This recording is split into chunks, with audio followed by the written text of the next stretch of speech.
This is a true story that happened about 11 years ago. At that time, when Duck passed away, his maternal uncle had passed less than a year prior. People rumored it was a case of successive deaths, and that Duck had been taken by ghosts. "My love, if anything happens to me, please keep our child and raise them. Don't abandon them, it would be so pitiful."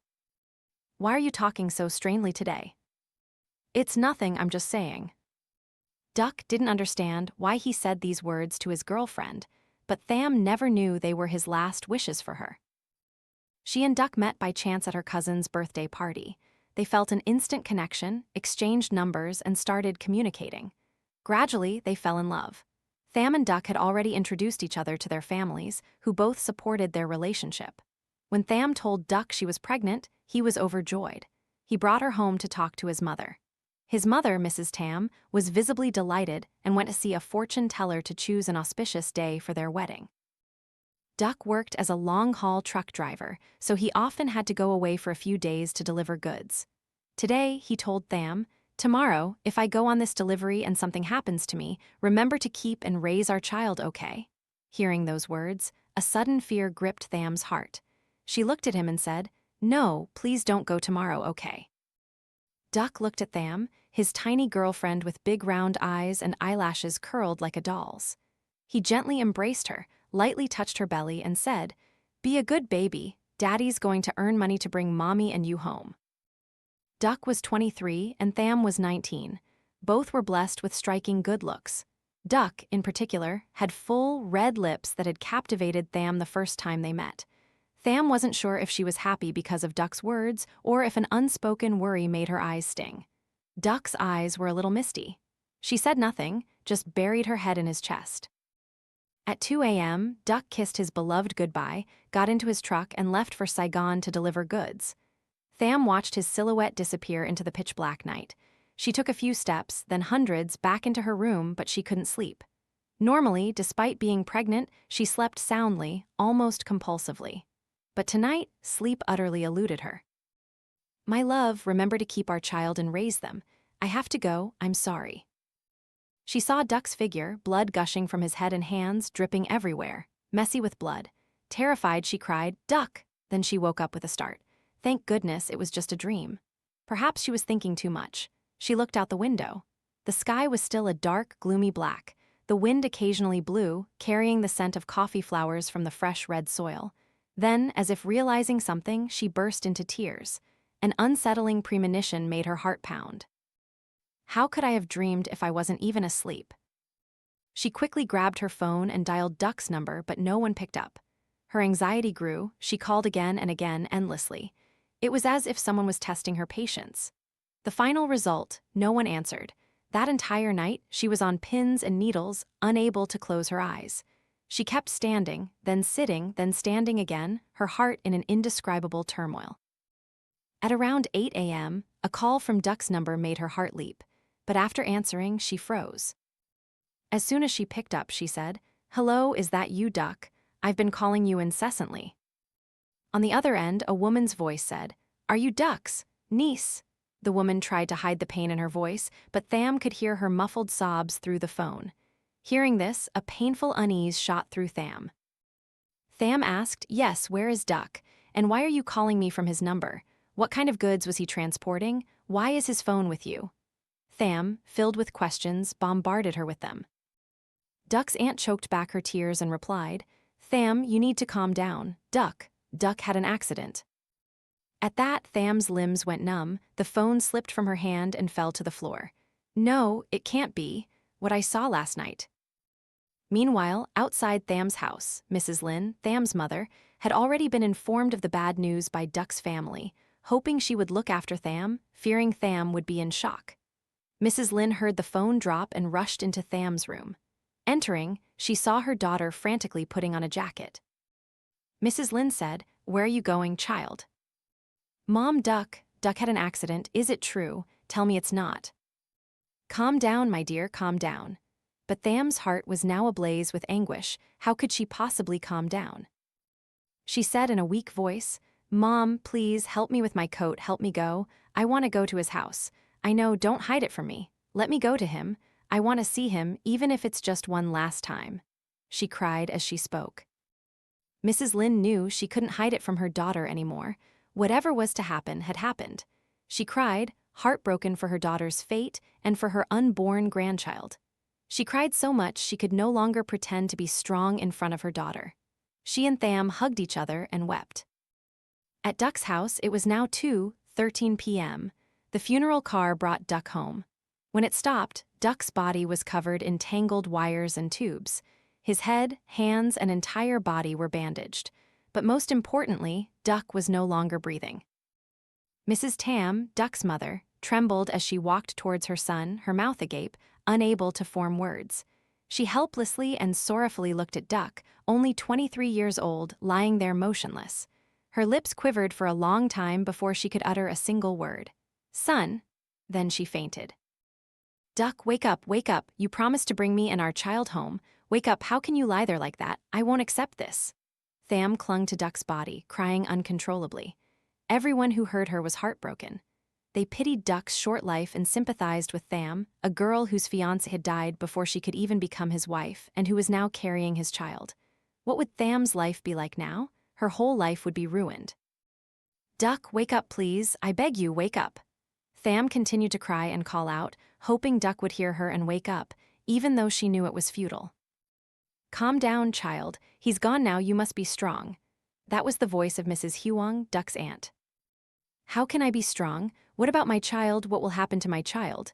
Tham sobbed, asking repeatedly. Duck's aunts and uncles, everyone, cried and called his name at least once, but Duck lay there, unresponsive. "All right, it's time. The undertakers, please step aside so we can prepare him for burial." The master invited by Duck's family spoke. "No, please don't put him in there." Tham cried as she saw them putting Duck's body into the coffin. She was utterly exhausted, feeling no strength left in her body. What would become of her? A 19-year-old girl, unmarried, pregnant, and now her beloved was gone. What would happen to her child? How could a 19-year-old girl, deeply in love, fully comprehend the pain and bitterness that she and her child would have to endure? At that moment, she felt like losing Duck was losing all life. She agonized, writhing and crying over this immense loss. 4 days later, after the funeral and arrangements for Duck were completed, Duck's family gathered to talk. Duck's paternal uncle, Mr. Tin, began, "Well, our nephew met with such an unfortunate fate. We shouldn't dwell on it too much. Let him rest in peace. Now, I think we should take care of his child. It's a blessing that before he left this family a child." He then turned to Mrs. Tham. "Mrs. Tham, what do you think? We can't just leave things as they are." Mrs. Tham replied, "I know, but he just passed away, and our families have only just met to talk. There hasn't even been a proper engagement ceremony. I don't know what to do. She's so young." Duck's uncle, Mr. Tin, said, "Mrs. Tham, we should go over to their house and talk to the girl, ask her to keep Duck's bloodline. Now that he's gone, we should try our best to keep his child, for the sake of our family's future." "I know, I want that too, but I don't know what their family will think. I'm afraid to ask." "We'll only know if we try, sir." At Tham's house, Mrs. Lin and her family also grieved for Duck, but life and public opinion can sometimes be overwhelming. There were things they said unintentionally that hurt others. After Duck's death, many people knew Tham was pregnant. Someone whispered to Tham's mother, "Mrs. Lin, what about Tham now? She's still so young, won't this child tie her down forever? I know it's cruel to think this way, but if she gives birth, it will be so hard for her." Mrs. Lin could only sigh and walk away, not bothering to say another word. It wasn't that she hadn't thought about this issue.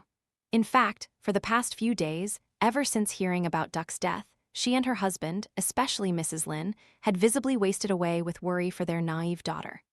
Forcing Tham to abandon the baby would be too cruel and unfilial, but allowing her to give birth as an unmarried mother, ruining her entire life, was also something she couldn't bear.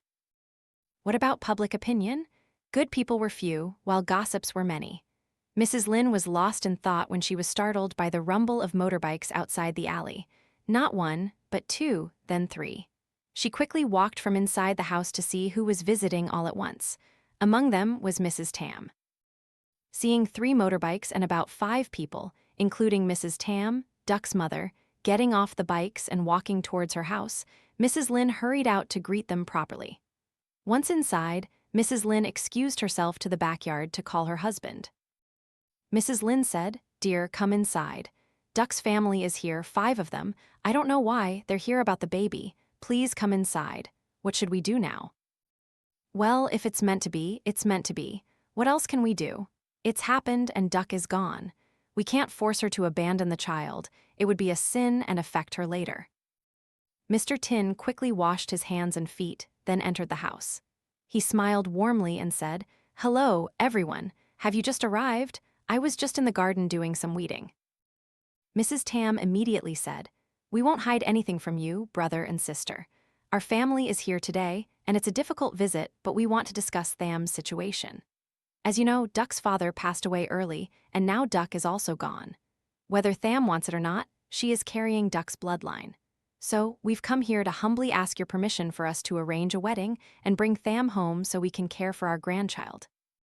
We know this is a great disadvantage for her, but now that Duck is gone, and there's his child, we can't ignore it once we know. So, we ask for your generosity to allow us to hold a wedding and bring her into our family." Hearing this, everyone was moved. Mrs. Tam's husband had died early, and she raised Duck alone. Now he was gone too, it was indeed a tragedy. Mrs. Lin's eyes were red-rimmed. Mr. Tin, seeing this, said, "Actually, this situation is beyond our control. Now that things are this way, I have no objections. But we need to ask Tham for her opinion. It's her life, and we, her parents, will let her decide for herself." Then Mr. Tin turned to his daughter. "Tham, what do you think? Your mother and I won't interfere deeply in your happiness. Your future is yours to decide." Tham, her eyes red from crying, her hands trembling, finally spoke. "Yes, before his accident, Duck told me that if anything happened to him, I should keep the baby and raise it, not abandon it, because it would be pitiful. So now, no matter what anyone says, I will give birth to my child. I won't abandon it." Hearing Tham say this, Duck's family, especially Mrs. Tam, were overjoyed.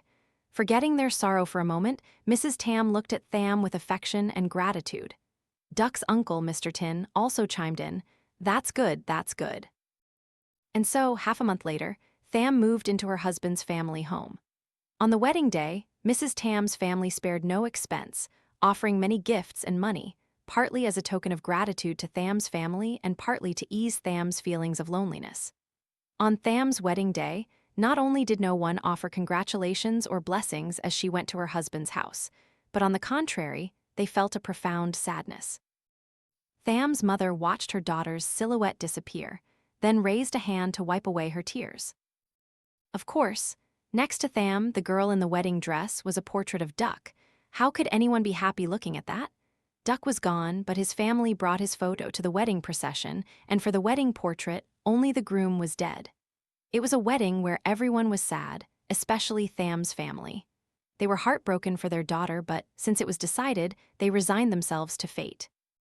But strangely, on the wedding day, a gentle breeze blew strongly, as if creating a welcome song for Tham to join Duck's family. Tham smiled faintly and whispered, "Are you singing for me, my love? I know it's you." She lay in the room, decorated with balloons and flowers, but Tham felt an overwhelming coldness. She waited for her mother-in-law to sleep, then walked to the dressing table. She looked at the wedding photo and hugged it, crying. "My love, today is our wedding day, do you know? I've waited so long for this day, but you left, abandoning me and our child in this life. Our child will never be able to call you Dad. When they get bullied by friends and call for their father, who will they call, my love?" Tham spoke, hugging her belly, her lips trembling, tears streaming down her face. "Are you well there, my love? Do you miss me? I miss you so much.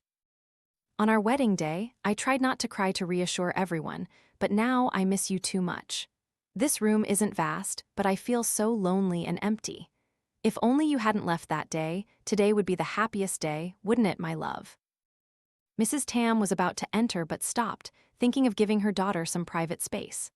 Tham continued to be lost in thought, still hugging the wedding photo next to the dressing table. She didn't realize that next to her, a sad shadow was standing there, its eyes blood-red. The man gazed intently at Tham. Drops of bitter tears fell softly. He slowly stroked Tham's hair and gently laid her on the bed, then quietly lay down beside her, embracing her. A rooster's crow echoed, and the man quickly stood up and vanished into the night. When the shadow left, Tham woke up with a start. "Duck, my love, you came back, didn't you? You came back to visit me and our child, didn't you? Go, my dear, it's time to go." A voice from somewhere distant echoed into Tham's ears, then slowly faded. Tham reached out and touched her belly, then touched the spot next to her on the bed. A lingering warmth was still there. It was him, wasn't it?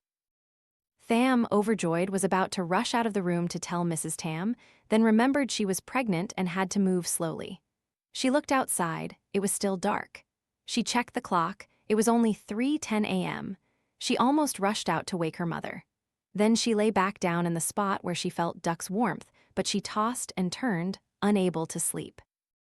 That's right, I once heard someone say that those who have just passed away sometimes visit their loved ones within 49 days. Perhaps Duck came to visit me. She didn't feel scared. On the contrary, she felt happy. Then she said, "I wish you would come back to see me every night."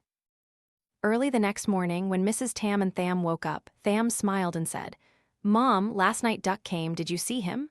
Mrs. Tam, still groggy from sleep, stiffened, then startled and said, "Good heavens, you scared me. How could he come back? You must have missed Duck too much and dreamed." "No, it's true, Mom. He even hugged me while I slept." Mrs. Tam just humored her and went to brush her teeth and wash her face, thinking Tham was just missing Duck too much. "If you're truly spiritual, please bless my daughter-in-law and grandchild with good health." Duck's family had been in business for many years, so they were well off. And now, with only Tham and Duck's mother in the house, Mrs. Tam was very fond of Tham. Although the household was busy, she took care of everything herself, not letting Tham do any strenuous work, fearing it would affect the baby. Tham's life in her husband's home, apart from the sadness of no longer having her husband, was very comfortable. Duck's mother was very understanding. She too had lost her husband early, so she had a lot of empathy for her daughter-in-law. Tham was past her morning sickness, so she ate and slept very well. Everything in the house seemed normal, but Mrs. Tam had no idea. Every night in Tham's bridal room, there was someone else besides Tham. Every night he would sing to Tham, just like when they were deeply in love. "My love, are you well down there? Are they doing anything to you?" "I'm fine, don't worry. Down here, they only ask if I have a wife and child, but I lied and said no, because I'm afraid it won't be good for you and our child." "My love, please show me your full form so I can see you. I want to see your face." "No, my love, my face is very scary now. Besides, I'm a new ghost, so I can only be a shadow when I'm with you." Hearing this, she looked sadly at the shadow beside her and said, "Does it hurt a lot?" "No, my love. The pain will soon pass, and I'll be whole again when I see you. Don't be sad, eat well to have strength to care for our son." Hearing this, Tham looked down at her belly and smiled. "It's a son, my love. I will definitely raise him well, don't worry." "All right, it's time for me to go now." "Stay with me a little longer." "I can't, my love. If I exceed my time, I'll be punished." Hearing this, she said anxiously, "Then go." They continued to talk like this every night. People say that seeing ghosts makes one weaker, but Tham was the opposite. She not only didn't weaken but grew stronger every day. Meanwhile, Mrs. Tam worked hard to nourish Tham every day to ensure both mother and baby were healthy. Today, she bought Tham a very large crab and cooked it for her. Mrs. Tam said, "My dear, I bought it and cooked it in the pot. Are you hungry yet? Let me get it for you to eat your fill. This crab is fresh, delicious, and very meaty, my dear." Mrs. Tam brought out a plate of crab. It looked big and delicious, but suddenly Tham couldn't stand the sight of it and started throwing up violently, running to the toilet repeatedly. Mrs. Tam quickly took the plate away and said, "This child, she must be like her father, who is also sensitive to seafood. How can they be so similar?" Tham returned, looking exhausted. Tham said, "Mom, I can't eat it. Why do I feel so uncomfortable now?" Mrs. Tam quickly said, "Oh, if you're tired, go lie down and rest, child. Tell me when you're hungry." Tham nodded tiredly and went into her room. Tham walked wearily into her room and lay down. She didn't know when, but Tham had started to prefer night to day. Perhaps it was because when night fell, someone would come to her. Despite being very tired, Tham lay there, gazing outside as if waiting for something. But she waited, and today the person Tham was waiting for didn't come. Her stomach growled repeatedly from hunger, but she didn't care. Perhaps love is something that makes people stronger and braver, overcoming fear and turning it into a habit. Every day and night, she waited until midnight to meet him. Gradually, the feeling of having him by her side made her believe that her husband was still alive. Earlier, the smell of crab had made her sick, but now she felt normal. She lay watching the clock, but it was already past 1 a.m. In her heart, she still waited for him to come to her as usual. Overwhelmed with worry and unease, she eventually drifted into sleep. In her dream, she saw him, but his body was covered in wounds. Next to him were 4 ox-headed, horse-faced figures, their mouths gaping. One of them continuously struck his body with a green club, shouting loudly, "What's your wife's name?" "I already told you, I don't have a wife or child." "If you don't tell the truth, don't blame us for being merciless." "I'm telling the truth. Do you think I'm a fool? Why do you keep hiding up there instead of visiting your wife and child? Who are you visiting? I don't have a wife or child. Anyone who checks the book of life and death knows I died young, so how could I have a wife or child? I miss my home, so I sneaked back for one day to visit, that's all. Don't try to deceive us. We know everything. Have you forgotten who we are?" Tham screamed, then woke up with a start, drenched in sweat. Outside, Mrs. Tham heard her daughter-in-law scream and rushed inside. Mrs. Tham was more awake than usual today because last night she saw Tham was tired and sensitive to the smell of crab, so she stayed awake to watch over her daughter-in-law, feeling uneasy. Rushing into Tham's room, Mrs. Tham said, "Child, what's wrong? Why are you screaming so loudly?"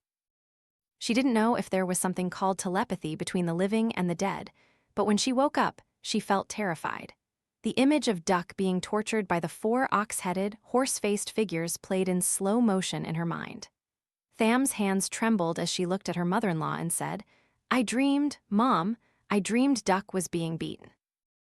Mrs. Tham gently patted her daughter-in-law and said, "He's gone, child. It was just a dream. Now, for the sake of your baby, try to sleep, child. I'll lie here with you." "No, Mom. I feel like he's being beaten down there. Those 4 people are taking turns beating him, trying to find out who his wife and child are. But he won't tell them, that's why he's being beaten so much." Hearing this, Mrs. Tham froze. Being a businesswoman, it was natural for her to be superstitious.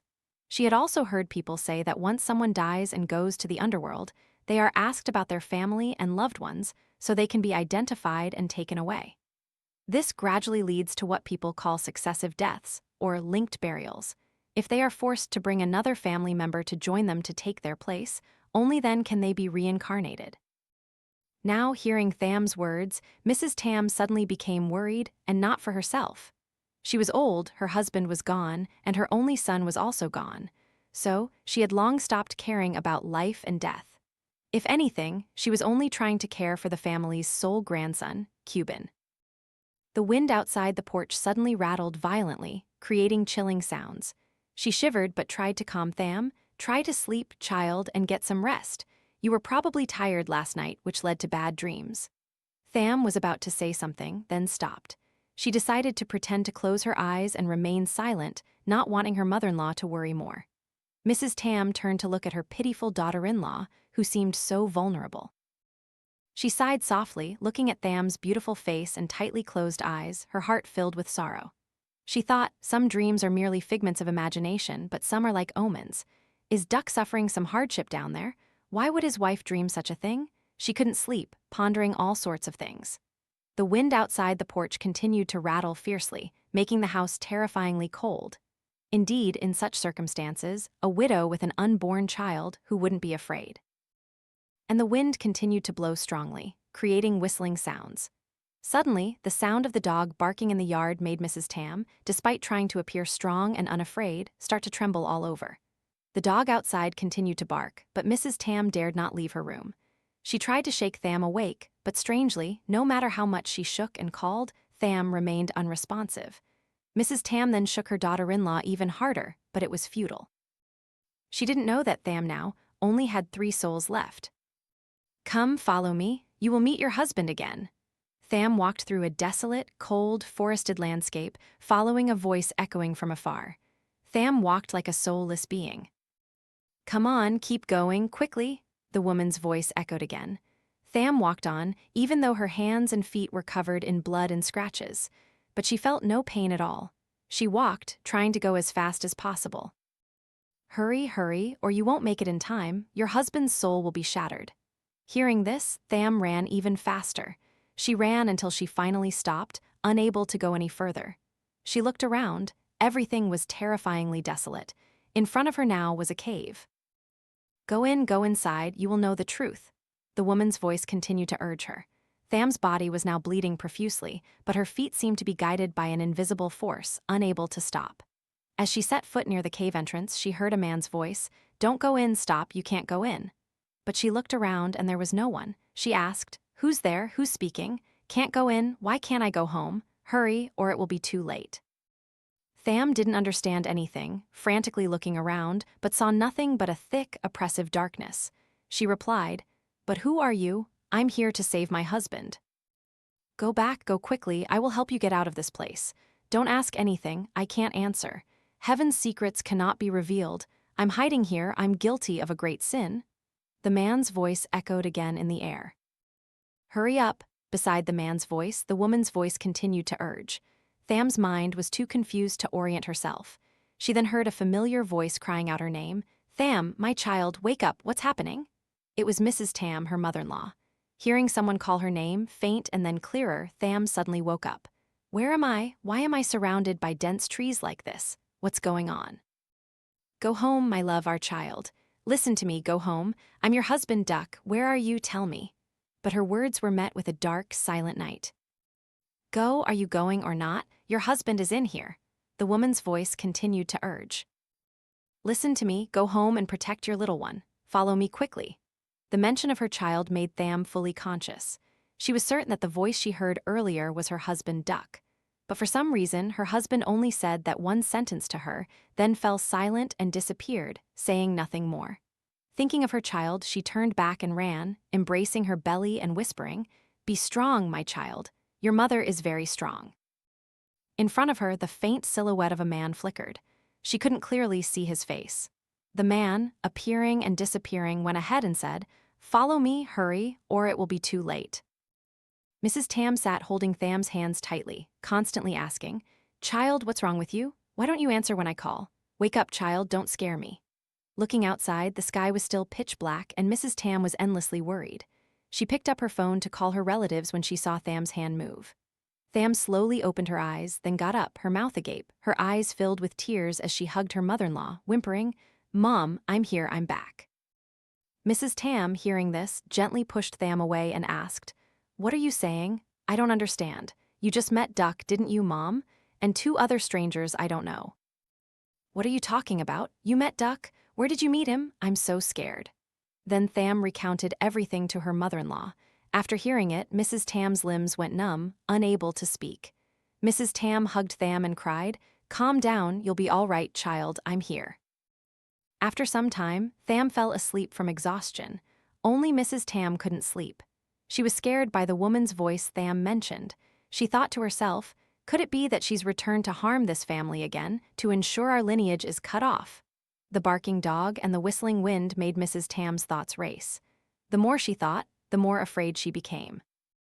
After that day, Tham felt tired and heavy, not wanting to get up, even not wanting to leave her bed. Mrs. Tham was very worried.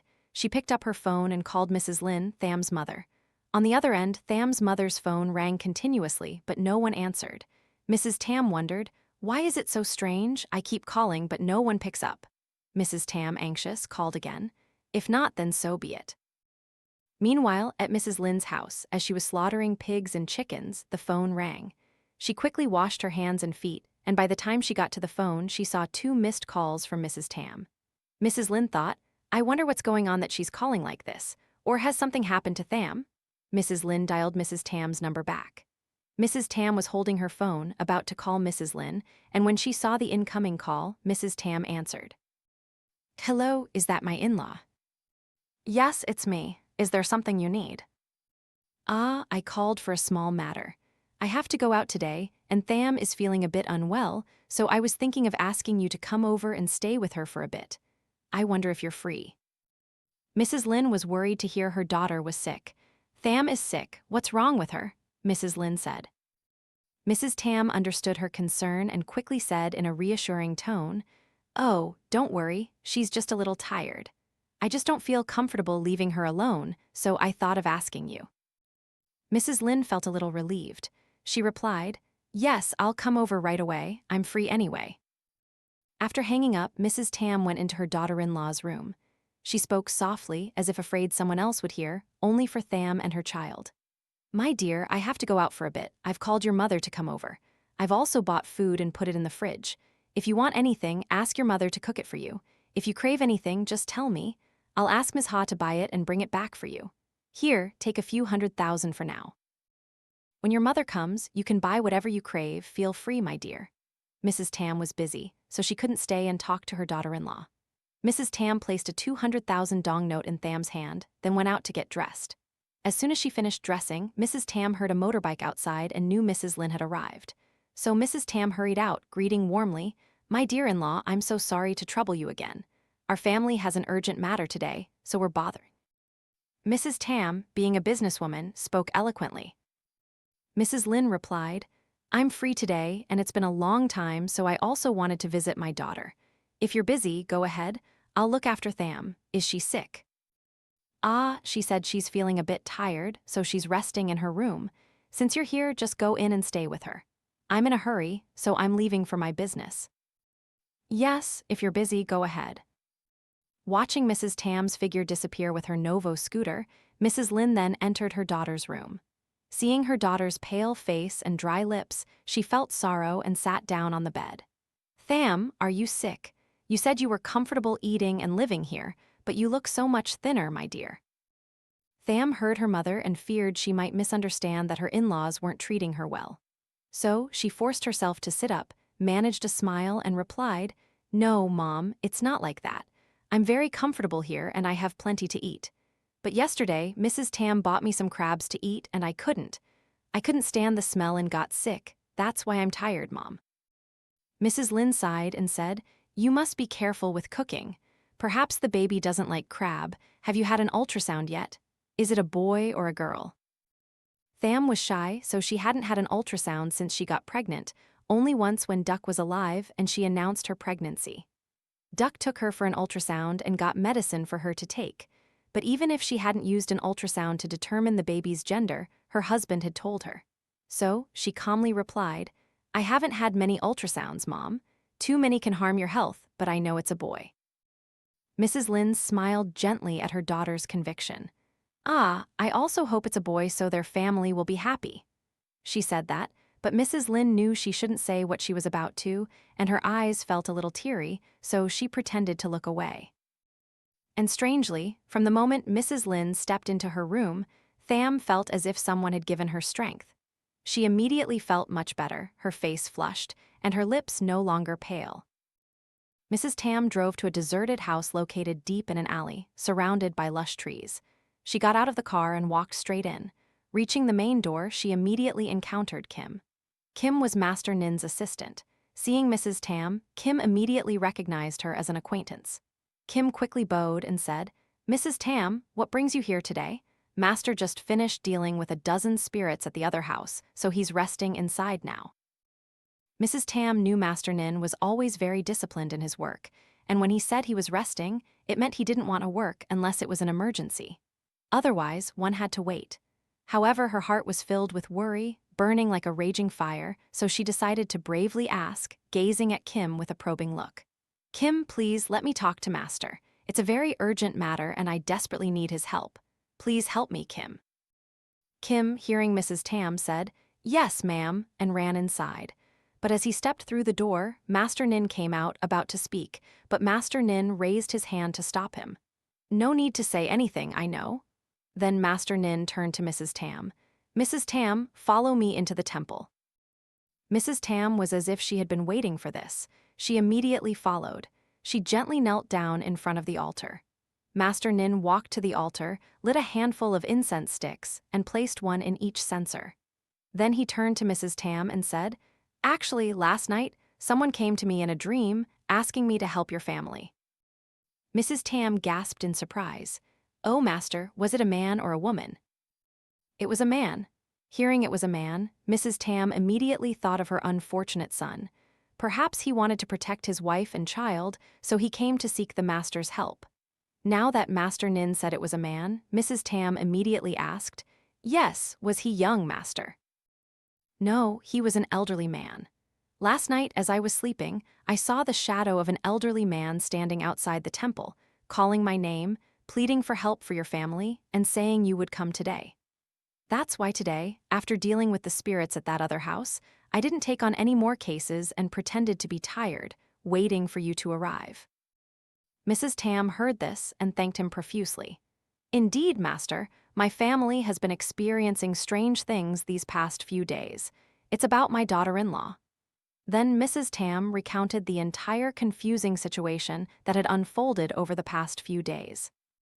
After Mrs. Tam finished, Master Nin did a quick divination with his fingers, muttering to himself, then gasped and said, "This isn't good." "Master, what's wrong?" "I just did a divination for your family, and it doesn't look good at all. In your house, there's something that even my spiritual guards cannot enter. A dark aura surrounds the house. It seems there's a very powerful force at work, casting spells and curses on your home, so for now, I can't see anything clearly." As Master Nin said this, Mrs. Tam's face turned pale, drained of all color. She stammered, thinking of her unborn grandson. Then she looked at Master Nin with a pleading expression. "Please, Master, I beg you to help my family. My family now only has this one grandson, still in my daughter-in-law's womb. If anything happens to him, I truly don't know how I could live, and if I die, I don't know how I could face our ancestors in the afterlife." Mrs. Tam spoke this way, or rather, for generations, if a wife and her husband's family could not bear a son, she was considered a sinner of the clan, and her husband could even take a concubine to produce a male heir to continue the lineage. This was a rule passed down through generations in Mrs. Tam's family. Her fervent plea touched Master Nin. He quickly did another divination with his fingers and said, "Calm down, listen to me slowly. Actually, it's fortunate that your family still has blessings and virtues passed down from your ancestors. Your unfortunate son left behind a grandchild that is more precious than any treasure. The birth of this grandchild will save your entire family, at least from now until he is born. There are still a few months until he is born, so I will try to find a way to help your family and your home." Mrs. Tam didn't understand what Master Nin meant. How could her unborn grandchild save her family? "Master, what do you mean? How is my grandchild involved?" "You don't know, then. Every person born into this world has a mission, and your grandchild carries a very special mission." Mrs. Tam went from one surprise to another. She looked at Master Nin and asked, "Master, what kind of special mission is it? I truly don't understand anything." Master Nin then slowly and gently smiled, a knowing smile, and said, "It's natural that you don't understand because how could you? Now just go home. For now, there's nothing to worry about. Take this 5-colored string and put it under your daughter-in-law's pillow. By the time your daughter-in-law gives birth, I will have a solution. Oh, you are blessed by heaven."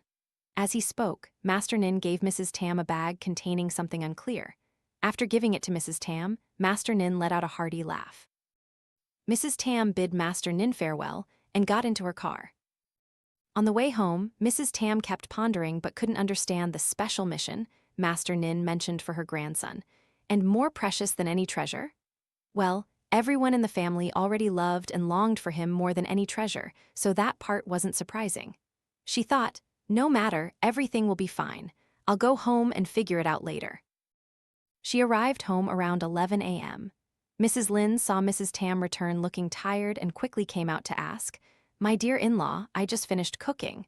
Our 2 mothers and daughters were waiting for you to eat together and make it more cheerful. Why did you wait for me? I was out on business. I might have been late." Then Mrs. Tam turned to her daughter-in-law and saw her face was flushed, which relieved her. She silently rejoiced, then said, "And you, I told you to eat and rest comfortably, so why did you let your mother and me wait for you to eat?"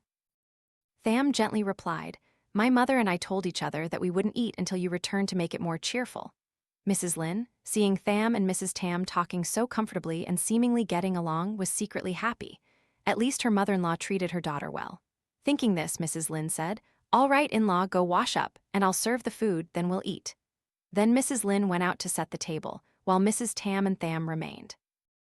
Mrs. Tam looked at her daughter-in-law and said, keep this under your pillow when you sleep, child. I went to see the master, and he told me to put it under your pillow. Do you feel better now? Yes, I feel much better, Mom. Seeing you look well again, I'm so relieved. That master is truly skilled. Mrs. Tam thought that Master Nin had done something, and that's why Tham felt better upon her return. Little did she know that Tham had been gradually recovering and returning to normal from the moment Mrs. Tam left the house. Since the house was sparsely populated and Mrs. Lin was also Tham's mother, Mrs. Tam didn't hesitate to confide in Mrs. Lin during dinner. Mrs. Tam said this, then gently put a piece of fish into Mrs. Lin's bowl. My dear in-law, please eat comfortably, make yourself at home, don't be shy. There are only a few of us, so there's no need to be formal. I'm eating normally. Please eat, don't put food in my bowl. It's not often we get to eat together, but unfortunately, I have something to do today, so please bear with me. Life here is simple, but we live for affection more than anything else. Mr. Tin, still with a mouthful of rice, looked at Mrs. Tam, then at Tham and said, Actually, Tham had trouble sleeping last night, so this morning I called you, my dear in-law, to come over so I could go into the village to see a fortune teller. People say that a house with a recent death is very unlucky. Mrs. Lin, hearing Mrs. Tam, asked curiously, What did the master say, dear in-law? Tham, curious, also quickly asked, Mom, what did he say? Mrs. Tam gently put down her bowl and chopsticks. Mrs. Tam said, Fortunately, my child. He said there's nothing to worry about for now, because my grandson is a golden treasure, no, a diamond. The master said that for now, the house is being protected, so our family is safe. He gave me a red bag and told me to put it under your pillow. When you give birth, he will know what to do. Mrs. Tam spoke and smiled, recalling what Master Nin had said that morning about her unborn grandson. Master Nin spoke of him with such a hearty laugh. She hoped her grandson was a special child, and perhaps his father, her son Duck, would bless him to achieve great things. With that, she secretly rejoiced. Mrs. Lin, hearing Mrs. Tam, immediately asked, Did the master say anything else, dear in-law? Or did he just say that? The master only mentioned that everything is arranged by heaven and told me to go home and wait. When Tham gives birth, he will know what to do. Tham then added, But why wait until I give birth to decide, Mom? I don't understand. Mrs. Tam replied, I also wonder about that, but the master said everything is arranged by heaven, so it cannot be revealed yet, my child. More than 2 months later, Tham's due date was fast approaching. She was tidying up the room and arranging clothes for the baby. While cleaning the bed, she suddenly noticed that the red bag Mrs. Tam had given her, which she was told to put under her pillow, seemed to have come undone. She saw the 5 colored grains fall out from under her pillow. Seeing this, she quickly ran out to call Mrs. Tam. Mom, Mom. Mrs. Tam was watching TV in the living room. Seeing her daughter-in-law call so urgently, she startled and turned around. What's wrong, child? Tham replied, Mom, why did the red bag you gave me the other day, the one I put under my pillow, suddenly come undone? Mrs. Tam heard this and quickly stood up to go into Tham's room to see what was happening. When she got there, it was completely undone, and she was somewhat startled. She was about to call Master Nin to ask if there was a problem. But before she could even pick up the phone, Tham, behind her, grimaced, clutching her belly, and said, Mom. Mrs. Tam quickly turned around, horrified. Tham, my child, what's wrong? As she spoke, she quickly helped Tham sit down on the bed. Sit down here, child, slowly. But Tham felt increasing pain, even more severe. Tham clutched her belly and cried, Mom, I'm in so much pain, I hurt so much, Mom. As she spoke, Tham clutched her belly and cried out, Let me get the phone to call your parents. Wait a moment. Then Mrs. Tam went out to get the phone. In the room, Tham suddenly realized that her clothes from her lower body were drenched in fluid. Since it was her first time, Tham still didn't know what was happening. Seeing this, she stammered in fear, Mom, what's happening to me? Mrs. Tam heard this and quickly rushed back in. Seeing her daughter-in-law's pants wet with fluid even soaking the bed, she said, Your water broke. As she spoke, she quickly dialed her in-law's number. When someone picked up, Mrs. Tam quickly said, Hello. Yes, I'm listening. Is there anything, dear in-law? Mr. Tin, Mrs. Tam's due date is here. She's about to give birth. Please tell Mrs. Lin to hurry over with me. Mr. Tin hung up the phone and went out to the garden to call Mrs. Lin. My dear, hurry up and wash your hands and feet. We need to go to Mrs. Tam's house. What for? It's getting late. We can visit Tham tomorrow. No, their side just called to say Tham is about to give birth. Hurry up, their family is short-handed. Mrs. Lin heard this and quickly rushed inside to wash her hands and feet. Without even bothering to change her clothes, she said, "Let's go, dear, quickly." As Mrs. Lin and Mr. Tin's car arrived at the gate, they saw a taxi already parked outside. Tham was being helped by Mrs. Huang, walking out of the house, clutching her bulging belly and grimacing in pain. Following closely was Mrs. Tam, carrying a bag filled with items for childbirth. At Master Nin's house, he was preparing dinner when he suddenly felt uneasy. Sensing something ominous, he quickly did a divination with his fingers and immediately said, "This is not good." Kim, seeing his master suddenly exclaim like that, quickly asked, "Master, what's wrong?" "Something's wrong. Quickly, get me my phone. I need to call Mrs. Tam to check on the situation there. I just did a divination, and it shows something bad. It seems my 5-colored string for your daughter-in-law has broken." At the hospital, Mrs. Tam was pacing back and forth after the doctor informed her that Tham's water had broken and she needed an emergency C-section, or the baby would be at risk of suffocating. Mrs. Tam was even more worried and couldn't sit still. She kept pacing, constantly praying, "Please, ancestors, protect my daughter-in-law and my grandchild, keep them safe and healthy." As she spoke, she clasped her hands and bowed, then was startled when her phone rang. She quickly opened her phone and saw it was Master Nin's number. She was relieved because, in her worry, she had completely forgotten to call him. Taking out her phone, she quickly answered. Master Nin got straight to the point. "Mrs. Tam, did the red bag I gave you break open?" Mrs. Tam was terrified to hear this because she hadn't had a chance to tell the master, so how did he know? Mrs. Tam's hands were trembling with worry. Mrs. Tam said, "Yes, sir, it just happened. I was about to call you, master. My daughter-in-law is in labor pain and is in the hospital now. Will she be all right, master?" Master Nin sighed heavily and replied, "I just did a quick divination. Your daughter-in-law and your grandchild will be fine, but after the birth, when she is discharged from the hospital, I'm afraid." "Master, what do you mean? Please, master, we are mere mortals, we don't know anything. Please guide us." "Just calm down and wait for your daughter-in-law to give birth safely. When she is about to be discharged, call me. Remember to call me one day before she comes home." "Yes, sir, I remember. Thank you, master." Master Nin hung up, still worried. He felt his conscience gnaw at him for not helping someone in distress. But alas, karma was created in a past life. Mrs. Tam, hearing Master Nin say that her daughter-in-law and grandchild would overcome the danger and be safe, was overjoyed. She was incredibly happy. She walked to the waiting area and saw Mr. Tin and Mrs. Lin standing restlessly. She said, "My dear in-law and sister-in-law, don't worry too much. Everything will be fine, trust me." Mrs. Lin replied, "But the doctor said, I'm too worried, dear in-law." Mrs. Lin was Tham's biological mother, so in these moments of waiting, she couldn't help but be anxious and restless.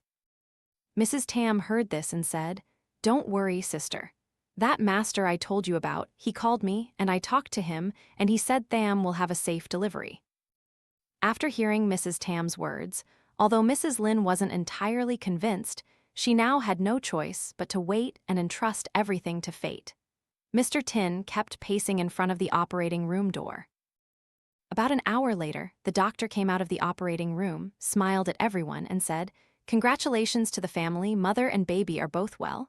It's a healthy baby boy, weighing 3.2 kg. Mrs. Tam smiled blissfully. There were truly no words to describe her feelings at that moment. She was happy that her grandchild had arrived safely. Even though just moments ago, when they brought Tham to the hospital, the doctor had been worried about danger and suffocation. This only made her believe even more in Master Nin's incredible divination skills. Besides Mrs. Tam's joy, Tham's parents, Mrs. Lin and Mr. Tin, also smiled, but in their smiles there were sparkling tears. They had always said that giving birth was walking through the gates of death, so when they heard the doctor's initial concerns, neither of them spoke a word to each other, but in their hearts they shared a common prayer. Mr. Tin smiled and thanked the doctor. In the recovery room, Tham was hazy, vaguely trying to remember, but she truly couldn't recall anything. When they operated, she only felt them making an incision in her belly and rummaging inside. Gradually, she lost consciousness. When she woke up, she saw her mother, her father, and her mother-in-law, Mrs. Tham, in the room. Seeing her awake, everyone rejoiced. The nurse brought her baby boy and placed him on her chest. She could feel her son's tiny heartbeat against her own. She raised a hand to touch her baby's cheek. She hugged her child, looking at him with happiness. Tears welled up in her eyes. "My love, I've given birth. Our son is so handsome, just like you. I know you can still hear me. You're just hiding from me for a while, not letting me see you. I know, I understand, and I will try my best to raise our child well. Please bless our mother and son." Saying this, she looked at her child with loving tenderness. Everyone took turns admiring the baby endlessly. Mrs. Tham immediately said, "Come here, my little golden diamond, come to Grandma. You're so much like your father." A moment later, the nurse came in and took her baby away. Only she and everyone else remained in the room. Mrs. Lin then said, "Are you hungry? I'll go buy some porridge." Indeed, in the end, only her own mother truly cared for her and worried about her. Tham looked at her mother and said, "I'll eat later, Mom. You need to eat to make milk come quickly, my dear." Hearing this, Mrs. Tham added, "Yes, your mother is right, child. You must eat to have milk for my grandson. I don't want my grandson to drink formula all the time." Although Mrs. Tham's words weren't entirely joyful, as they seemed to put some pressure on Tham after giving birth, Tham still said, "Yes, Mom, your mother knows best." Because she had a C-section, Tham could only return home about a week later. And of course, before preparing to welcome Tham and her baby home from the hospital, Mrs. Tham had called Master Nin and followed his instructions. A week after returning home from the hospital, Tham's son was very well behaved, always sleeping. But the following week, exactly at 12 p.m. and 12 a.m., her son would cry. He would cry from 12 a.m. until 3 a.m., then suddenly fall silent. For the first day, Mrs. Tham and Mrs. Lin thought it was just the weather changing, which often made babies restless, and they didn't pay attention to the specific hours their grandson woke up. Mrs. Lin, who was sleeping with her daughter, became anxious when the baby cried like that. "My dear-in-law, why is he crying so much? He's cried until his voice is hoarse. Is he bothered by some spirit? Please burn a pot of charcoal for me so I can fumigate him." In the countryside, people often fumigate newborns with charcoal when something is wrong or the weather changes. Mrs. Tham heard Mrs. Lin and worriedly went to light the charcoal pot. When the charcoal pot was brought into the room, smoke billowed out. Mrs. Tham immediately carried her grandson and passed him over the charcoal pot. As she did, she mumbled, "3 souls and 9 spirits, go back to your own homes. Good things come, bad things go quickly so my grandchild can eat and sleep peacefully. If you don't go, I'll chop you." As Mrs. Lin spoke, she held a sharp knife and swung it in the air around her grandchild. And strangely, after the fumigation, Kubin, Tham's son, fell silent and stopped crying. Not only that, he looked at Mrs. Lin and smiled. Mrs. Lin saw that her grandchild seemed fine, so she rocked him to sleep and laid him down beside Tham. It was hard. If the grandchild couldn't sleep, no one could sleep with him. Mrs. Tham looked at Mrs. Lin and said, "Well, you should also try to rest for a bit. I'll watch over the mother and child." Meanwhile, in a mysterious abandoned house, a woman's voice echoed in the night. "A gentleman's revenge takes 10 years, but even that is too short. Currently, that child is still being protected by someone with magic, so for now, I cannot get close to him. I can only watch from afar. But it's all right. If I could wait 20 years, waiting a few more years is nothing compared to my humiliation and the pain of loss that almost killed me." Another man's voice said, "So what do you suggest we do now?" "For now, let's stay calm and let Mrs. Tham drop her guard. When the time is right, we can strike. I must avenge my old grudges and settle old debts, but now is not the time. Don't be impatient. This child was never meant to be born, but unexpectedly, his appearance made me discover a heavenly talent within him," the woman said, then laughed with a hint of triumph. Mrs. Lin slept with her daughter at night, but during the day, she had to return home to attend to her chores. However, these past few days, she felt something strange about this house, but she couldn't pinpoint exactly what it was. She only had a premonition that something bad would happen. She believed this because her father, Mr. Seo, had once been a powerful sorcerer, and she was his only child. He wanted to pass on all his knowledge to his daughter. But unfortunately, his daughter did not want to follow his profession. So he gradually secluded himself deep in the forest. However, because Mrs. Lin carried her father's bloodline and had lived with him since childhood, she had some understanding of these matters. That's why when her daughter was sick and she stepped into the room, her daughter woke up as if nothing had happened. Returning home, she immediately found her husband and said, "Dear, why are you home so early today? Why didn't you stay with our daughter a little longer? The baby cried all night, so now the mother and child are sleeping soundly.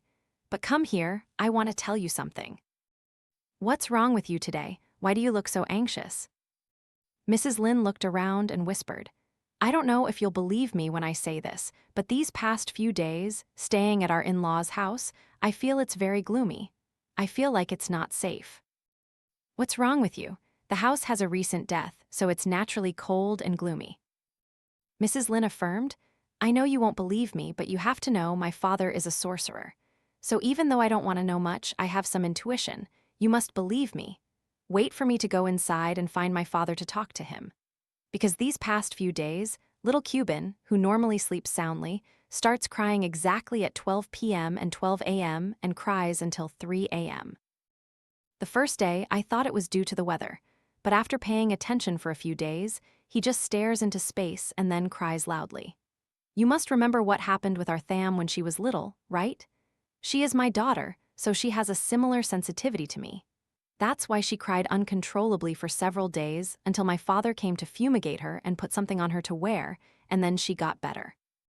Hearing Mrs. Lin say this, Mr. Tin remembered the old story. When he and Mrs. Lin had Tham, Tham was also very well behaved. But after about 10 days, Tham started crying, always at 3 a.m. At that time, Mr. Tin didn't believe in ghosts or spirits. So, he only knew to hide his daughter, but no matter how much he tried, she wouldn't sleep and kept crying. More than a week later, he didn't know if his father-in-law heard the news that he had a newborn and came to visit his grandchild, or if someone informed him, but his father-in-law came. Seeing his grandchild crying like that, he took a rattan stick, dipped in something red, and lashed it strongly into the air in front of his daughter, who was holding the baby, and said, "Evil spirit, if you don't leave, don't blame me. I know my grandchild is very special, but if you dare to harm my grandchild, my stick will not be merciful." After that, he gave Mrs. Lin a red string bracelet and said, "This bracelet has been blessed and dipped in black dog's blood, so put it on your grandchild's hand." Although Mr. Tin was not superstitious, hearing his father-in-law say this, he had no choice but to agree and follow. And indeed, from that day on, his daughter no longer cried at night like that. Now, hearing his wife's story, he saw similar phenomena to his mother. He truly didn't understand. Mrs. Lin, seeing her husband silent for a moment, said, "Here, change your clothes, and I'll take you there for a bit. Our grandchild can't keep crying like this." More than a year later, Kubin was truly intelligent and very special. At just 6 months old, he was already babbling, trying to speak. While other children first called grandma or daddy, he clearly called mommy.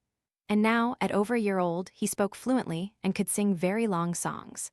Tham was overjoyed to see her son like this, but only Mrs. Lin and Mrs. Tam grew more worried as their grandson became smarter and more special. This was because Mrs. Lin's father had once said, "This child's constitution is indeed very special. Not only that, he was born on the day the gate of hell opens. Therefore, the things he will be able to see later will truly astound people. Furthermore, precisely because he has yin-yang eyes, he is very vulnerable to evil beings lurking around him. So, later, when my great-grandson learns to speak, pay close attention to him, prevent him from interacting with strangers too much, otherwise, he will encounter difficulties from which he may not escape." Since Mrs. Lin heard that, Mrs. Tam paid very close attention to her grandson. With only one grandson in the house, she worried about everything anyone said. She tried to prevent her grandson from interacting with many strangers and rarely let him go outside. Tomorrow was the anniversary of Mrs. Tam's husband's death, so relatives were coming and going at the house. "Sister, please check the bowls for me." Someone called out for bowls. Tham, inside the house, quickly went out. At that moment, Kubin also toddled out into the yard, calling for his mother. As he stepped outside and saw the man putting down plates, Kubin suddenly said, "Uncle, don't go yet." Kubin said that, and the man smiled. "Wow, how old is your child? He's so clever, he looks so small." Tham happily laughed and replied, "Yes, he's just over a year old." "So, why did my grandchild tell me not to go yet? There's no food here for you to eat. If you leave now, you'll die on the way." Kubin replied casually, his eyes unwavering. The man's face turned pale when he heard this, and he seemed a little angry, because he was about to leave, and then he heard the child say such ominous words. But he thought the child was just a child, and it wouldn't be good to scold a child directly. The man thought to himself, "You brat, if you were an adult, I'd put salt in your mouth." With that, the man turned his face away and quickly swallowed his saliva 9 times. He considered it a charm to ward off bad luck, then bid everyone goodbye and left. About an hour later, Ms. Ha came back from the market with some items for the offering. As she arrived at the yard, Ms. Ha frantically dropped her bags and ran into the house, sitting down, panting and looking at everyone. Mrs. Tham saw this and immediately asked, "Ha, what are you doing? Why are you so breathless?" "Did you hear, Mom?" "Hear what? What's wrong with you? Say it quickly." "Min, the man who just delivered the plates to our house, he's dead. He died on the way home from our house, hit by a car. People are talking about it everywhere." The sound of a plate shattering. Tham, who was sorting plates in the house, heard this and her hands trembled, causing the plate she was holding to fall. "Tham, what's wrong with you?" "Mom, Min is dead. They said he was hit by a car and died on the spot, his body mangled. Why is life so tragic? To die without even a whole body." Ms. Ha then interjected, "Min died, that's why I'm scared. If he had listened to Kubin and stayed, he probably wouldn't have died, Tham." Saying this, Ms. Ha turned to look at Kubin, and she suddenly felt a chill down her spine. Good heavens, how can this child's mouth be so potent? Mrs. Tham immediately asked, What are you saying? I don't understand. What does his accident have to do with Kubin?" Tham, as if her mother was asking, recounted everything to Mrs. Tham. After hearing it, Mrs. Tham mumbled, "Oh my goodness." After saying those 2 words, she then said, "All right, go inside and take care of things." Then she went to where Kubin was playing with his toys. She picked up her grandson and kissed his head. "Kubin, listen to Grandma. What did Kubin see that made him tell that uncle not to leave?" But in reply to her question, Kubin said, "Grandma, will you take Kubin to the market with you tomorrow?" "No, my Kubin is still too young to go to the market. Stay home." "No, tomorrow Kubin has something to do. Grandma has to take Kubin to the market." All right, tomorrow Grandma will take her Kubin to the market for a spin and then come back." Mrs. Tham casually agreed, hoping her grandson would stop crying and forget about it. But she forgot that Kubin was a special child, more than ordinary. 2 days later, she completely forgot about Kubin going to the market. After finishing Kubin's meal, Kubin grabbed her pant leg and said, Grandma, take Kubin to the market." Mrs. Tham was startled, remembering her promise 2 days ago because he cried so much. She thought he would forget, but he not only didn't forget but demanded to go again. Unable to resist the child's stubbornness, she took him to the market. She also thought that taking him to the market for a bit of fresh air would be good, rather than keeping him cooped up at home all the time, which was pitiful for him. But she was wrong. Kubin was a special child, so everything he said had a purpose. Arriving at the market, she took Kubin to her family's stall. Kubin saw Tham and quickly ran to hug her. "Why aren't you home? What are you doing here? It's dusty at the market." "Mom, buy this for me." Tham looked in the direction her son was pointing, across the aisle, then picked up Kubin and carried him over. "What? My son wants to buy this gun." "Yes, Mom." Tham looked at her son, then at Mrs. Nam. "Mrs. Nam, how much is this gun?" "It's 120,000. But for you, I'll give it to you for 110,000. I won't make any profit. You sell things, and I like you, so I'll just take it to make the child happy." Mrs. Nam looked at Kubin and said, "Oh, what a handsome and lively child." Tham smiled and gave the gun to her son. "Here's your gun." After a while, Mrs. Tam carried Kubin home. As she stepped out into the yard, Mrs. Tam met Mr. Bay. "Mrs. Tam, you brought your grandson to the market today?" Mr. Bay was an acquaintance who often bought goods from Mrs. Tam, so he smiled cheerfully. "Yes, Uncle Bay, what are you buying? The new stock is very fresh and delicious.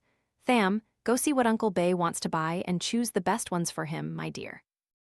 As Mrs. Tam was about to turn and leave, Kubin suddenly pointed directly at Mr. Bay's face and said, "Grandma, this man will only live for 2 more days." Mrs. Tham heard this and quickly tried to cover his mouth, but it was too late. This was a market, and many people nearby had already heard Kubin's words. Curious, a few approached. Mr. Bay's face turned pale when he heard Kubin say that. As an old man, he was no longer impulsive or reckless, so he couldn't argue with a child. He walked closer to Kubin and said, "Why do you say I only have 2 more days to live?" Kubin immediately replied, "Because you don't see that old man in ragged clothes following behind you, waiting for you to fall? He's tried several times already, but it hasn't worked. But in 2 days, you'll fall and die." When Kubin said this, everyone around fell silent, looking at each other. They looked to see who the old man the child was talking about was, but the more they looked, the less they saw. And then, gossip and rumors began to spread. And indeed, 2 days later, Mr. Bay died after slipping and falling into a well, and no one was home at the time. A neighbor who came to ask for some lemongrass to cook found him. After Mr. Bay's death, people started spreading rumors about Mrs. Tham's grandson, Kubin. But they spread rumors in a way that suggested, the mouth of Mrs. Tham's grandson is very ominous. Whoever he says will die truly dies. Another woman immediately replied, "How do you know that?" "Didn't you hear people say? He said Mr. Bay would die in 2 days, and sure enough, he did." "Oh my goodness, really? Then we should probably stay away from him, lest he accidentally jinxes us, and we'll be miserable for life."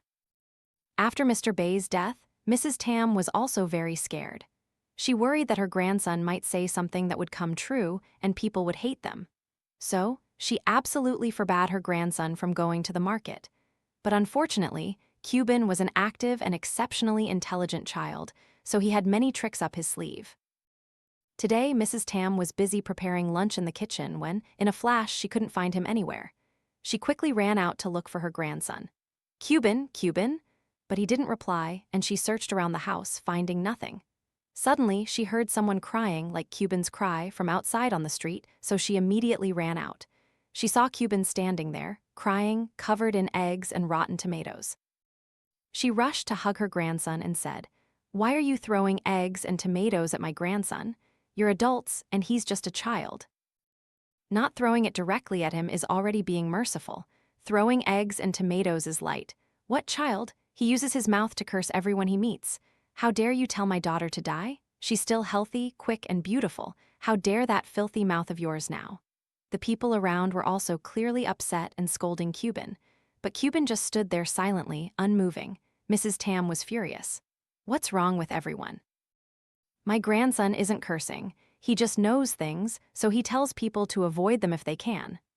After saying that, she quickly picked up Kubin and went back into the house, but she could still hear people scolding her grandson outside. "Grandma, earlier, why didn't you let me go outside and say anything when I was just standing there? Earlier, there was a woman waving at me, telling me to go, so I went out." "What woman? Kubin, what are you talking about? There's no woman." "This woman has seen me many times, but she never comes into the house. She just stands outside the alley, sometimes in the garden, sometimes at the window. Her face is scary." Mrs. Tham heard her grandson say this and instinctively looked around, but there was no one. She took her grandson to the well to bathe him. While bathing him, she asked in alarm, "Kubin, where's your bracelet?" "Which bracelet, Grandma?" "The bracelet your great-grandfather made for you to wear. Where is it?" "I don't remember." After bathing her grandson, Tham also returned home. "Why are you home so late today, my dear?" "Yes, because when I was about to close the shop, a few people came to buy things, so I sold them all." "All right, Tham, go in and eat. Come here, my treasure, open your mouth wide and Mom will feed you." Hearing the word treasure, Kubin looked at Tham, then at Mrs. Tham. "Mom, listen, my great-grandpa told me something." "What did he say, my love? Your mother is listening." Tham looked lovingly at her son. "When I die, if Mom wants to save me, remember to take my gun, point it at my head, and shoot 3 times, then I will wake up." Mrs. Tham heard her grandson say this and exclaimed, "Child, eat your food. What nonsense are you talking about?" Tham also replied, "Concentrate, child, don't talk nonsense."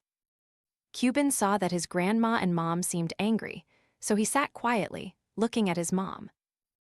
Mrs. Tham was very worried to hear her grandson say this. She was an outsider and didn't understand, but she knew that everything her grandson said before had a tendency to come true. She couldn't eat or sleep. She waited for Kubin to fall asleep, then went into Tham's room to talk to her daughter-in-law. "Tham, are you asleep, child?" "Oh no, I'm not. Kubin suddenly said that today, and it worried me too much to sleep, Mom." "Yes, I'm also worried, but I don't know what to do, because today I feel a bit restless and uneasy myself."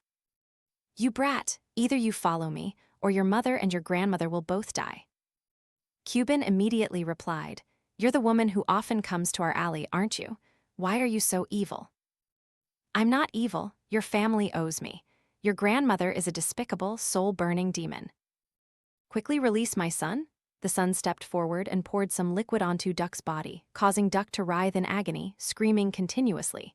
Kubin looked at the man and recognized him. "That's right, he's the man Mom always showed me pictures of when I asked about my dad." He was about to cry and say, "Dad, you're my dad." Hearing his son's voice, Duck tried to get up, looked at his son, and smiled. "Be strong, my son." "Madam, I'm sorry. Please release my son. You've imprisoned my soul for 3 years, and now you're trying to harm my child too." The woman's voice laughed chillingly, echoing from nothingness. At Mrs. Tham's house, Mrs. Tham and Tham cried uncontrollably, fainting and reviving next to their grandson's body. "He was just playing. Why is he lying there motionless now? Talk to me, my grandson. Please don't scare me. Don't make me afraid." Tham fainted at her son's sudden death. The shock was too great for Tham to bear. Wake up, child. Hurry, or they'll bury Kubin and you won't be able to save him. Wake up, remember what he said the other day about his gun." In her unconscious state, she felt someone trying to wake her up, and the maternal instinct within her urged her to wake up, or she wouldn't be able to save her child. So, Tham got up and went out, seeing everyone about to put Kubin in a coffin.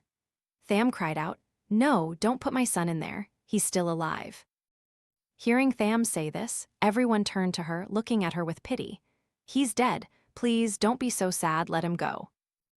Tham then cried loudly, "No, don't put him in there, Mom. Do you remember what Kubin told me before he died? He said to take his gun and shoot him in the head, right? No, I'll do it. Maybe it will work." Then, to everyone's surprise, Tham went into the room to find her son's toys. Tham was very surprised because her son always bought guns but never played with them, leaving them in one spot. Tham held the gun, her hands trembling, pointed it at her son's motionless head and fired. Each shot rang out, and she watched to see if her son would wake up, but he remained motionless, not a twitch. The second shot, still nothing. At this point, she truly felt despair. As the third shot ended, Kubin suddenly opened his eyes, waking up to everyone's horror. Only Mrs. Lin, Mr. Tin, Tham, and Mrs. Tham rejoiced, tears streaming from their eyes as they rushed to Kubin. Tham whimpered, "My son, you're finally awake. My grandson is alive." Kubin hugged his mother and smiled. "Grandma, earlier, I met Dad, Mom." Seeing what they had just witnessed, everyone now somewhat believed. Tham looked at her son and said, "And what did she say, my love? Was she really evil, Mom?" "She was truly evil, Mom. She imprisoned Dad and even had people beat him." Mrs. Tham heard Kubin say this and immediately asked, "What woman, child? Which woman are you talking about?" "It's the woman I told you about, the one who often stays outside our alley. Earlier, she even tried to snatch my soul or something. I heard her tell the person next to her that she had to snatch my soul to make me work in place of her son. Her face was terrifying." Mrs. Tham heard this and knelt down, saying, "It's definitely her." Meanwhile, in a mysterious cave, the woman with a hideous, scarred face angrily approached Duck, hissing each word. "If I couldn't keep your child, then you must stay here and work for me.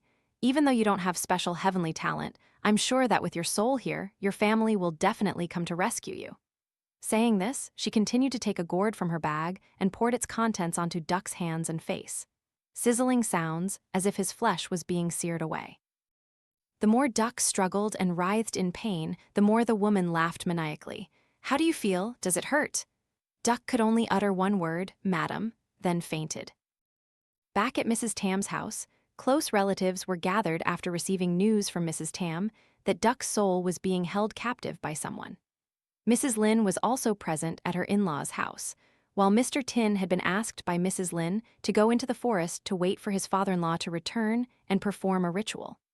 Besides that, Mr. Tin had also been asked by Mrs. Tham to go to Master Nin's house to invite him to help. About 30 minutes later, Master Nin said, "Just now, I did a divination on the way here. From what I know, this hidden adversary is very powerful. I fear my own strength is not enough. For the past 3 years, I have tried to protect your grandson, but now I am old and my strength is not what it used to be." Just as he spoke, the sound of a motorbike entered from outside the gate. It was Mr. Tin. Mr. Tin had been waiting for one more person. Mrs. Lin saw this and joyfully looked at Tham, saying, "Your grandfather is here to help, child. Don't worry, everything will be fine." Tham, her hands clasped tightly, was trembling. After seeing her maternal grandfather arrive, she also felt less tense. Tham leaned in and whispered to Mrs. Tam, "Mom, my grandfather is here." Of course, after Mrs. Lin's father, Mr. Co, appeared and gave Kubin the bracelet to wear, Kubin had been eating and sleeping well for almost 2 years because of that bracelet. Mrs. Tam had always known what kind of person Mrs. Lin's father was. She joyfully went out to welcome him. "Yes, uncle, thank you for coming to help our family." Mr. Co immediately replied, "I'm not here to help your family, I'm here to save my grandson. He is innocent, but your family's karma is too great. I don't have the strength to help." As Mr. Co said this, Mrs. Tam's face turned pale. Entering the house, Mr. Co and Master Nin suddenly bowed to each other to everyone's surprise. Master Nin then said, "Oh, Master, I greet you." "Oh, I never expected to meet you here." Meanwhile, in the mysterious cave, today was an eclipse. "I will definitely use your son's life to bring my son back to life. I have waited for this day for so long. It's time for that wretched old witch to pay the price." As she spoke, she tried to ask for mercy. "Please, madam, she is innocent, don't harm her." "I'm not talking to you. I have to carry out the great work I've nurtured for over 20 years. Today, my son will definitely return to me, return to this world." That afternoon, after their discussion, everyone understood why Mr. Co was Master Nin's teacher. In the past, his daughter, Mrs. Lin, did not want to follow in her father's footsteps, so he gradually retired to the forest. On his way, he met Master Nin, who was wandering looking for food. He took pity on him, and since he was alone, Mr. Co took Master Nin as his disciple. After their discussion, because they were close and also Mr. Co's descendants, the teacher and disciple reunited and decided to stay to assess the situation and help Mrs. Tam's family. From that day on, everyone slept soundly. Only Mr. Co and Master Nin closed their eyes but did not sleep at all.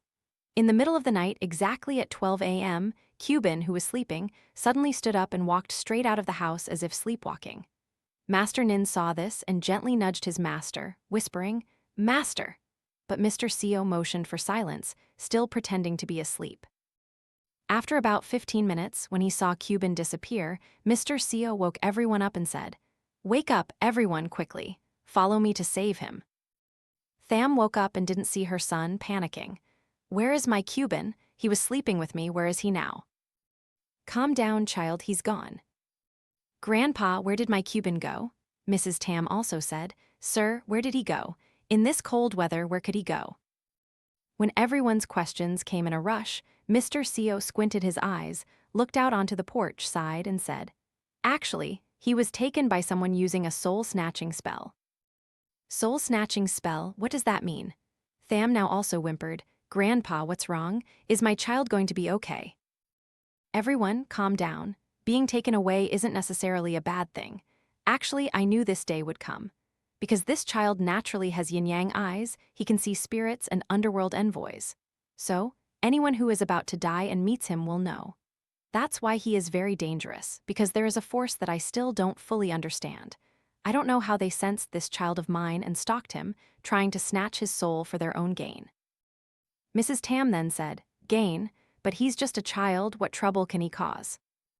At this, Master Nin replied, "Actually, there's something you and everyone here don't know.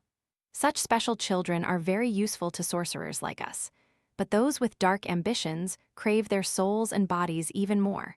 Because, from what I know, they can use them to swap souls to bring the dead back to life, or they can capture souls and imprison them to do evil deeds for them."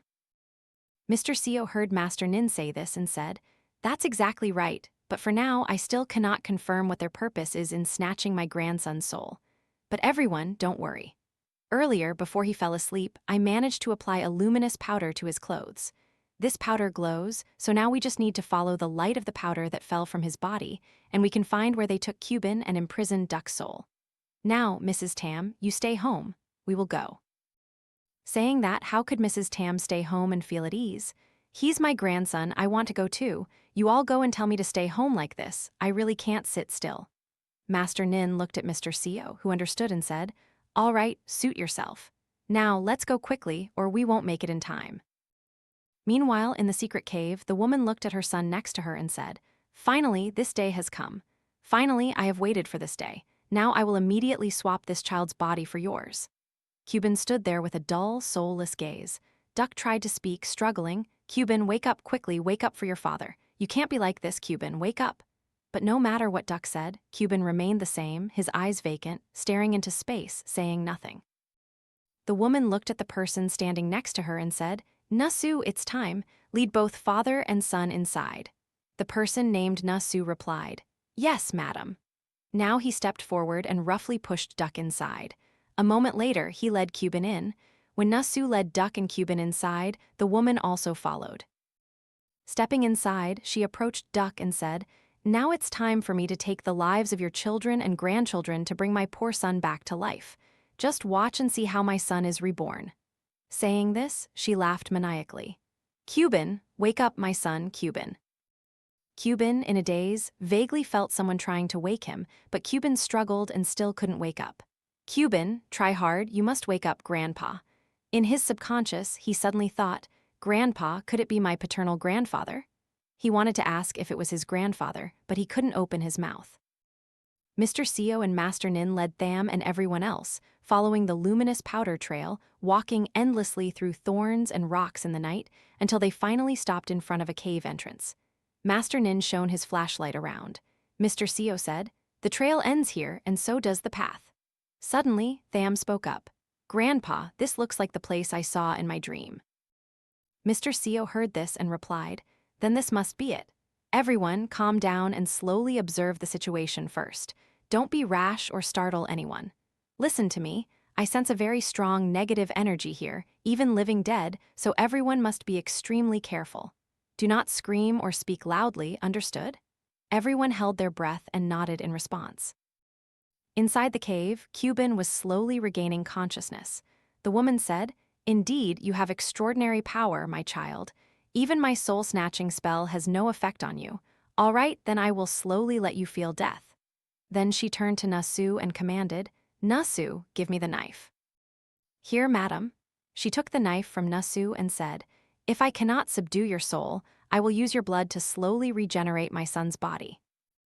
Kubin's face turned pale with fear. His mother stammered, "Mom." The evil woman held the sharp knife and approached Kubin, one hand holding the knife, the other gripping Kubin's small hand.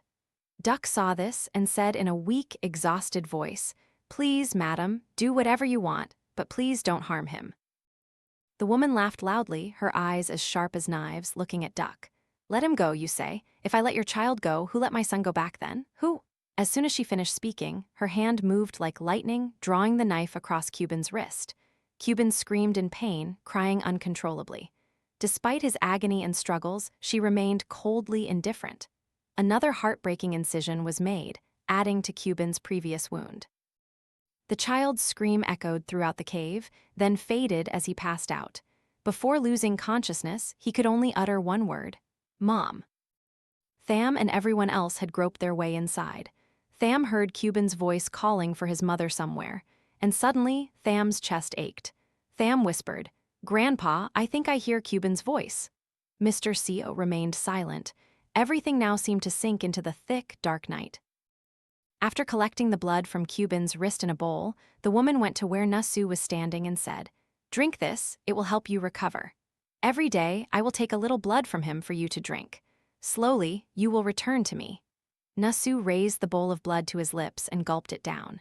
At that moment, Mr. Seo's group had followed the trail of luminous powder and found where Kubin was tied up. Tham saw her son like this, his hands tied up, still covered in blood, and she couldn't help but scream. Fortunately, Master Nin quickly covered Tham's mouth. "Do you want to save your son? Then you must be calm." "But my son," Tham looked at Mr. CEO. "Grandpa, please, Grandpa, find a way to save my son." Mrs. Tham immediately said, "Mr. CEO, please, quickly find a way to save my grandson. I came all this way. If I don't save him, what's the point? It's all your fault." Mrs. Tham's face turned pale at this, and she trembled even more violently. "Please, sir, help my family, and I will bear all the blame." Mr. CEO sighed. "All right then. Since I'm here, I'll definitely find a way to save my grandson. Now everyone, be quiet so I can concentrate and think. I sense a very strong negative energy here, even reanimated dead, so everyone must be extremely careful." Saying this, Mr. CEO turned to Master Nin. "Disciple, prepare the red flowers I asked you to." "Yes, Master, here they are." Master Nin then handed his master a cloth bag containing something.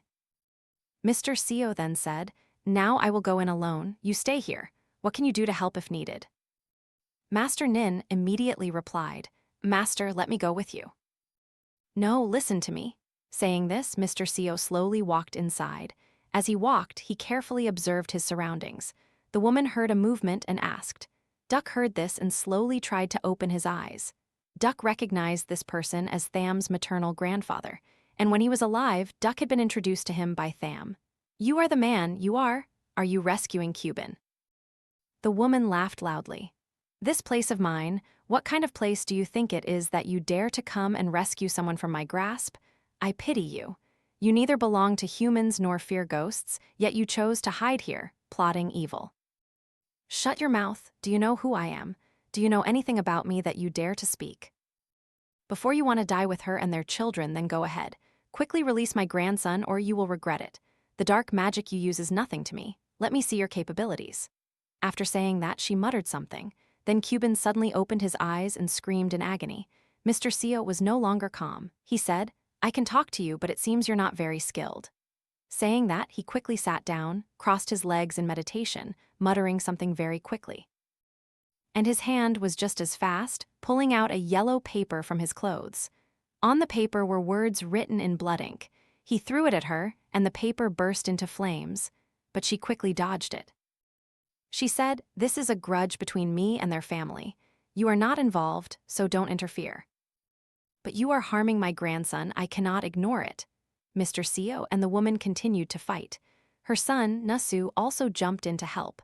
Outside, observing the situation, Master Nin realized it was not looking good.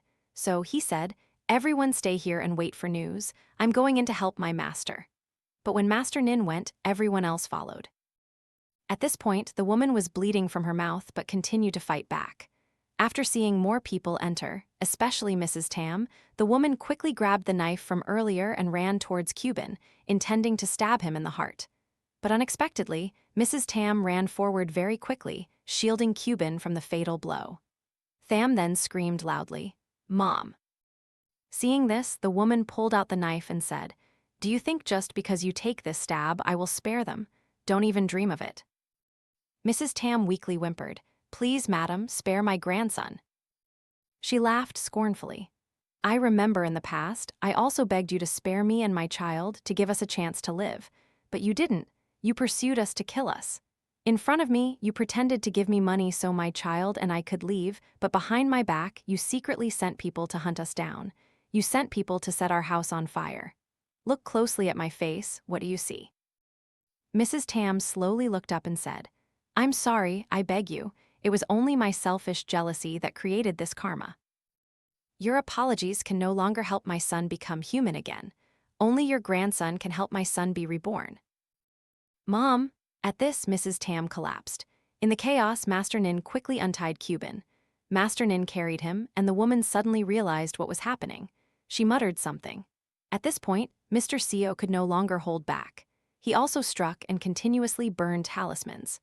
Master Nin brought the child to Mrs. Lin and handed him over, then turned back to open the cloth bag and take out the items Mr. CEO had asked him to prepare the day before. There was a gourd of blood from 9 white roosters, 9 centipedes, black dog's blood powder mixed with various kinds of holy paper. Master Nin aimed directly at the woman and threw it, but her son stepped forward to block it. Nasu could only utter a single scream before dissolving into thin air. The woman screamed, "My son?" Then she cried uncontrollably, falling into a frenzy of madness from losing her son. Half a month later at the hospital, "Mom!" Tham rejoiced upon hearing her son call her and knowing he was awake.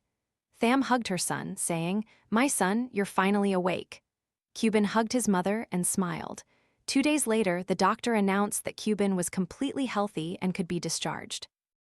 "Tham, you'll have to endure hardship, my dear. On my first death anniversary, someone will come to you to protect you and our child. Remember to accept that person's affection." Tham said in surprise, "What do you mean, my love? I only want to stay a widow and raise our child. Don't you want me anymore?" "No, my love, I will return, but in the body of another person. Don't worry, he will be as handsome as your husband." "Don't go, I haven't finished talking." "Mom, what are you dreaming about?" Kubin's voice asked. "Oh, nothing. Mom is just tired and dreaming. Now go back to sleep, my child."